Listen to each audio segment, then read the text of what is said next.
చెంచల్గూడ జైల్లో అక్రమంగా నిర్బంధించబడినటువంటి విద్యార్థి ఉద్యమకారుడు, మాజీ పార్లమెంట్ సభ్యుడు, మాజీ శాసనసభ్యుడు, మంచిర్యాల బీఆర్ఎస్ పార్టీ జిల్లా అధ్యక్షుడైనటువంటి గౌరవనీయులు సుమన్ గారిని ఈరోజు బీఆర్ఎస్వి రాష్ట్ర ఉపాధ్యక్షుడు డాక్టర్ తుంగబాలు, సీనియర్ నాయకులు డాక్టర్ విజయ్ గారు, అదేవిధంగా ఏనుగు రవీందర్ రెడ్డి గారు, ఇంకా ఈ కేసును మొదటి నుండి కూడా దగ్గర నుండి పర్యవేక్షిస్తున్నటువంటి మా యువ నాయకులు లక్ష్మణ్ గారు, వీళ్ళందరం కలిసి ఈరోజు సుమన్ గారితో సంప్రదింపులు జరగటమైంది, వారిని పరామర్శించటమైంది.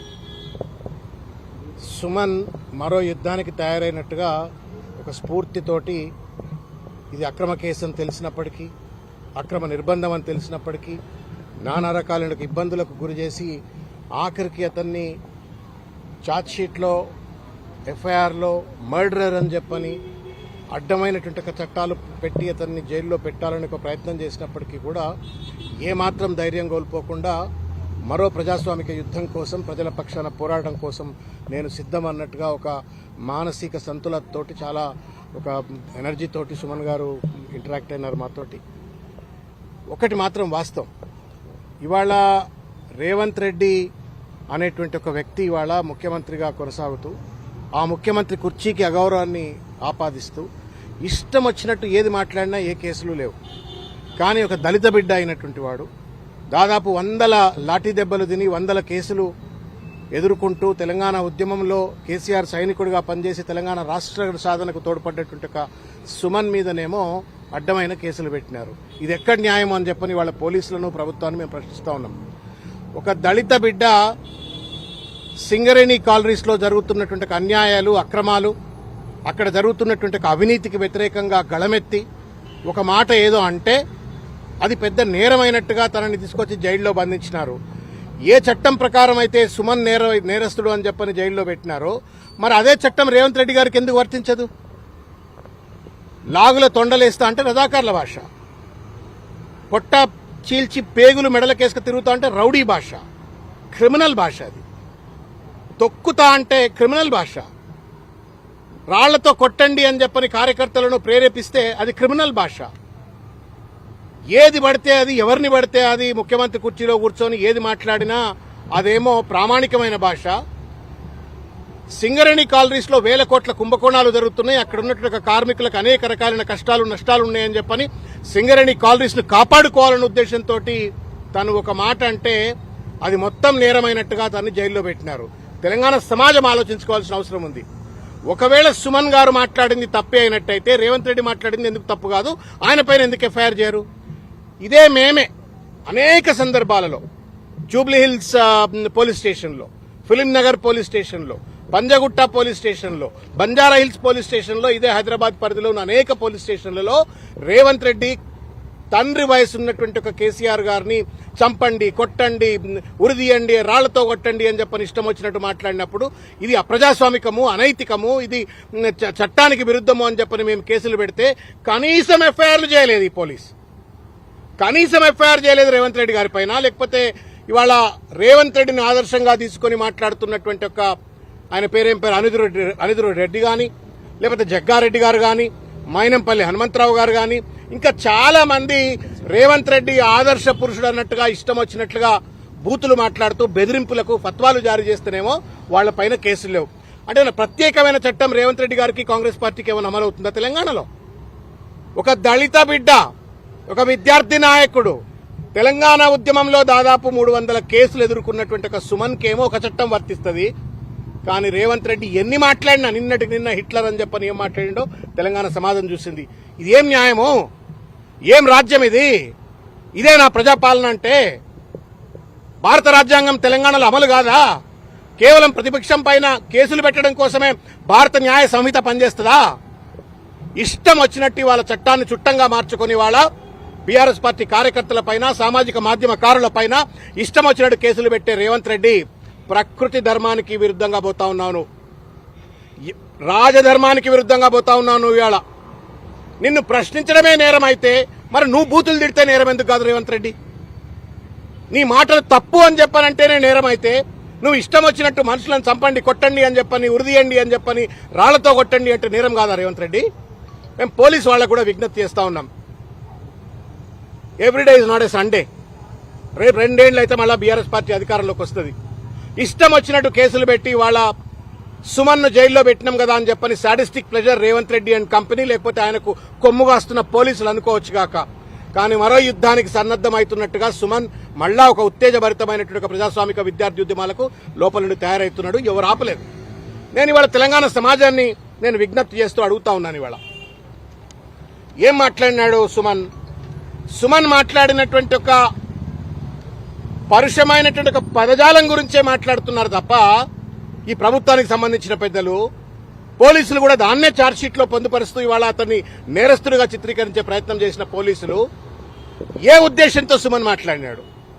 సింగరేణి కాలరీస్ తెలంగాణ సామాజిక ఆర్థిక స్థితిగతులను మెరుగుపరిచేటువంటి ఒక భూమాత ఇచ్చినటువంటి ఒక వరం అది తెలంగాణకు. ఆ సింగరేణి తల్లిని వాళ్ళ చెరబట్టి వాళ్ళ రేవంత్ రెడ్డి బామ్మర్ది సృజన్ రెడ్డి, రేవంత్ రెడ్డి సూత్రధార అయితే పాత్రధారి సృజన్ రెడ్డి అన్నట్టుగా సింగరేణి కాలనీస్ చెరబట్టి వాళ్ళ విచ్చలవిడి దోపిడికి అడ్డాగా మారుస్తుంటే వేలాది మంది కార్మికుల కుటుంబాలు, అనేక ఏళ్ల చరిత్ర కలిగిన సింగరేణి కాలనీస్ ని వాళ్ళ అనుముల కుటుంబానికి దోపిడీ కేంద్రంగా మారుతుంటే ఇది అన్యాయమని ప్రశ్నిస్తే నేరం అవుతుందా? మీ దోపిడీ నేరం కాదా? 40 లక్షల టన్నుల అంటే దాదాపు 1600 కోట్ల రూపాయల విలువ చేసేటువంటి ఒక బొగ్గు మాయమైంది అంటే సిగ్గు శరమున్న ప్రభుత్వం అయితే దానిపైన ఎంక్వైరీ చేయాలా.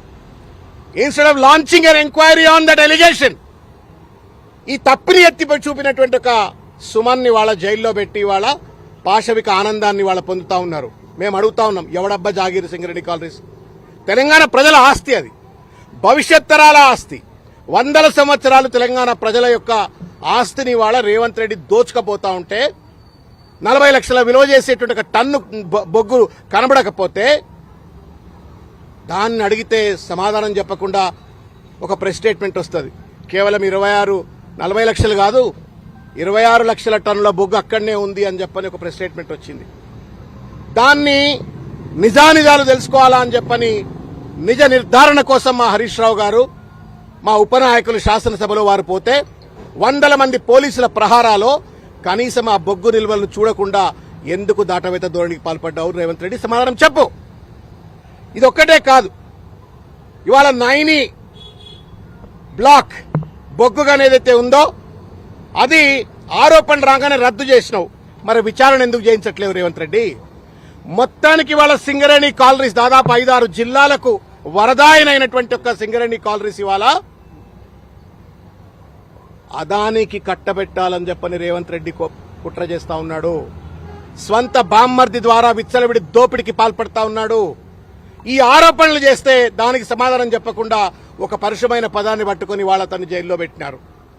ఒకవేళ అది నేరమే అయితే రేవంత్ రెడ్డి భాష ఎందుకు నేరం కాదో సమాధానం చెప్పాలని చెప్పని కూడా నేను కోరుతా ఉన్నాను. 9 బొగ్గు బ్లాక్ సంబంధించిన అంశం పైన సమాధానం లేదు. 40 లక్షల టన్నుల బొగ్గు కనబడతలేదు అంటే ఎవడు తిన్నాడరా నాయనా అని చెప్పానంటే దానికి సమాధానం చెప్పట్లేరు. ఇవాళ దాదాపు మెడికల్ బోర్డు కేసీఆర్ గారు దయామయుడు. 19,500 మంది మెడికల్ బోర్డును ఏర్పరిచి 19,500 మందికి కారుణ్య నియామకాలు చేపట్టిన దయామయుడు కేసీఆర్ అయితే దానికంటే ఎక్కువ చేస్తామని చెప్పని ప్రజాపాలన అని చెప్పని అధికారంకి వచ్చినట్టు సింగ్ ఇవాళ రేవంత్ రెడ్డి ఒక్క ఉద్యోగం ఇయ్యలే. 3 ఏళ్లు గడిచిపోయింది, దాదాపు 1000 రోజులు గడిచిపోయినాయి. ఒక ఉద్యోగం కూడా ఇయ్యలే రేవంత్ రెడ్డి ఇంతవరకు. గల్లా బట్టి అడగొద్దా? నిలదీయొద్దా? పాపం వాళ్ళు ఇవాళ ప్రజలు అక్కడ ఉన్నటువంటి ఒక సింగరేణి కార్మికులు మాకు ఎప్పుడు ఉద్యోగాలు వస్తాయి, మా తల్లుల ప్లేస్ లో మాకు ఎప్పుడు ఉద్యోగాలు వస్తాయని చెప్పని వాళ్ళు ఎదురు చూస్తుంటే నా మెడికల్ బోర్డు వేయలేదు, నా ఉద్యోగం ఇయ్యలేదు. సరికదా గతంలో బీఆర్ఎస్ కేసీఆర్ గారు ఇచ్చినట్టుగా ఉద్యోగాల పైన విజిలెన్స్ ఎంక్వైరీ అని చెప్పని పెట్టి కమిషన్లు దండుకోవడం కోసం, అవినీతికి పాల్పడడం కోసం ఇవాళ ఆ 19,500 మంది యొక్క జీవితాలతో ఈ ప్రభుత్వం ఒక సాడిస్ మనస్తత్వంతో ఇవాళ చెలగాటమాడుతా ఉంది. ఇది ప్రశ్నించొద్దా అని చెప్పి నేను ఇలా రేవంత్ రెడ్డిని అడుగుతా ఉన్నాను. అదేవిధంగా ఇవాళ ఇష్టం వచ్చినట్టు ఇవాళ జీవో 76 పేరు మీద వేల మందికి కేసీఆర్ గారు సింగరేణి ఖాళీ భూముల్లో పట్టాలిచ్చి ఏళ్ల కొద్ది పనిచేసిన సింగరేణి కార్మికులను ఆదుకున్నట్టు దయామయుడు కేసీఆర్ గారు. రేవంత్ రెడ్డి ఉన్న భూములను లాక్కదొబ్బి రియల్ ఎస్టేట్ దందాలకు పాల్పడడానికి ప్రయత్నం చేస్తా ఉండు. దీన్ని ప్రశ్నించొద్దా అని చెప్పని మేము అడుగుతా ఉన్నాం. ఇవాళ జైనూర్ సోలార్ ప్లాంట్ పేరు మీద, లేకపోతే కొత్త థర్మల్ ప్లాంట్ల పేరు మీద, తర్వాత ఓబీ వర్క్స్ అని చెప్పని ఓవర్ బర్డన్ ఎక్స్కవేషన్ కాంట్రాక్ట్స్ ఏమంటారు వాటిలో కూడా విచ్చలవిడిగా అవినీతి, మొత్తానికి 15,000 కోట్ల రూపాయల విలువ చేసేట్టు కుంభకోణాలు ఇవాళ సింగరేణి కాలనీస్ లో జరుగుతా ఉన్నాయి. ఈ దోపిడి సొమ్మంతా ఇవాళ ముఖ్యమంత్రి గారి కనుసన్నల్లో వాళ్ళ బామ్మర్ది గారు నిర్వహిస్తున్నట్టుగా సమాచారం వస్తుంటే దానిపైన నా కేంద్రం మాట్లాడదు. 49% వాటా ఉన్న కేంద్రం మాట్లాడదు.